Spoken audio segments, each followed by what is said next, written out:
Good morning student. Welcome to the biology class. This video is the continuation video of digestive system. In the previous video already we have studied about that the small intestine, parts of the small intestine and function of the small intestine. And in this video we are going to learn the new part of the alimentary canal. It is a large intestine. It is the last part of the alimentary canal and this is the last topic of this lesson, digestive system. So student, let us start the large intestine. Large intestine, it is the part of alimentary canal. It is near about 1.5 meter in long. 1.5 meter in long. I told you in the small intestine 7 meter in long. As compared to the small intestine, the large intestine is a smaller in length, means 1.5 meter, but it is a broad. The width is a larger than small intestine, so it is called as the large intestine. Got it? What is the length of the large intestine? Large intestine is about 1.5 meter, and the large intestine, it is divided into the three parts. One is the cecum, another second is the first part is the cecum, second part is the colon and rectum, and last part of the digestive system is the anus. Okay, in the structure we have studied what is the cecum, what is the colon and rectum. See student, this is the structure of large intestine. Got it? This part, this is the blind pouch like part, it's called as the cecum. Got it? The cecum is the blind pouch situated, means there is a small intestine and the cecum is present in between the small intestine and large intestine. This is the smallest part, and it is also small projection have present in the cecum. This is called as the appendix. It is the vermified appendix. It is also called as the vestigial organ, means the functionless organ. Now we are not use of this part of the small intestine. Got it? The first part of the large intestine, it is a cecum. It is the smallest blind pouch like structure. And second part of the large intestine is a colon. Colon is the largest part of the large intestine. It is passes up to the abdomen. Right, it is called as the ascending order. It is the right side of the abdomen. It is a ascending colon, sorry. And this below the stomach part is called as the transverse colon, and the left side of the abdomen, it is called as the descending colon. It is the large second part of the large intestine. It is a colon. Got it? And the last part is a rectum. It is 15 centimeter. The rectum, it is the last part of the large intestine. It is a 50 centimeter long and it open into the anus. Anus is a sphincter muscle. It is only opening when passing the bowels. Got it student? This is the structure of large intestine. The large intestine is divided into the three part: cecum, colon and rectum. Cecum is the smallest part. It is present in between the small intestine and large intestine. Colon, it is the longest part of the large intestine. It is divided into the three parts: ascending colon, transverse colon and descending colon. And the last part is a rectum. It is a 15 centimeter. See student, we have seen in the small intestine many enzymes secreted in the large intestine, but in the small intestine we have seen the many enzymes which are secreted in the small intestine, but in the large intestine no any enzymes are secreted, means there is no any enzyme secreted in the large intestine. And the main function of the large intestine, it absorbs the water from the digested food and mainly passes the undigested material as a feces. Got it student?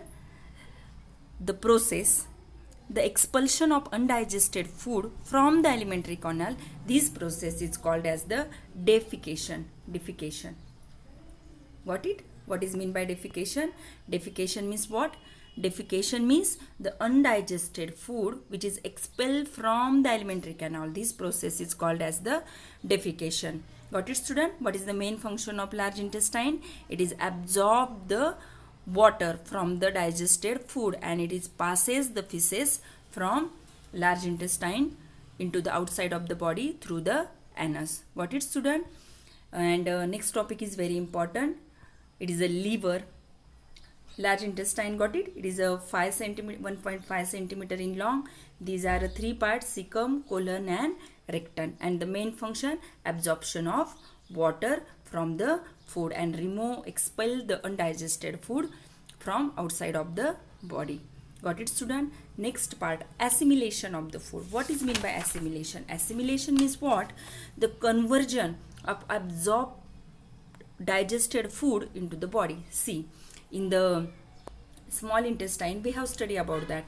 In the many villi which is present in the small intestine, and these villi absorb the digested food like amino acid, fatty acid, glycerol and glucose. It is the nutrient which is absorbed from the food, and this nutrient is passes into the liver through by hepatic portal vein. This vein is called as this blood vessel is called as the hepatic portal vein, and this blood vessel is transferred the nutrient which is absorbed from the food to the liver. Got it? And what happened after the liver is the largest gland in our body, and it is very main important role. It's the check post of our body. Whatever food, whatever nutrient which is absorbed from the food, which is transferred through by the hepatic portal vein to the liver. And what happened? Liver is passes into the circulatory system in all parts of the body. See, student, amino acid, it is the smallest compound of protein. Protein is the building blocks, but what happened? We cannot store the protein in our body. Then these amino acid, excess whatever amino acids we are using our body, but remaining amino acid which is converted into the urea in the liver. This process is called as the deamination. Deamination means what? Got it? What is meant by deamination? Deamination means excess of amino acids are broken down into the liver. This process is called as the deamination. Deamination. Got it, student? Means the nutrient which is passes into the liver. Liver passes into the blood circulatory system. Whatever proteins which is required our body, it is use it, and remaining protein again transfer into the liver. Liver, it converted into the urea. This process is called as the deamination. Got it, student? Means the excess protein we cannot store in our body. Excess protein we are convert into the urea. Got it, student? And whatever carbohydrates which is transfer into the body, and remaining excess glucose molecule, it is stored into the liver as a glycogen. And whenever we need the glucose, we need the energy, that times liver, it convert the glycogen into the glucose. Got it, student? And the fatty acids, fats we are absorbed in our body, and remaining fats we are stored in below the skin. Got it, student? What is the liver? Liver is very important part of our body. It is the largest gland in our body, and whatever nutrient which is absorbed from the food, these foods is transported to the body to the liver. Got it, student? Means amino acid we are using our body, remaining amino acid by the process of deamination, it is converted into the urea in the liver. Carbohydrates are used the energy. Excess glucose molecule again we are stored in the liver as a glycogen, and these glycogens is again reconvert into the glucose whenever we need the energy. And fats we are using as a energy, and remaining fats we are deposited below the skin. Got it, student? Understood what is the large intestine, what is the assimilation of food? Now the lesson is over. Got it, student? What is meant by digestive system, and whatever experiment which is given in the lesson, I will take it practically. Got it? And if you are not understood any topic about this lesson, you will ask me, you will call me. Otherwise, Then I will explain in details. Thank you, student.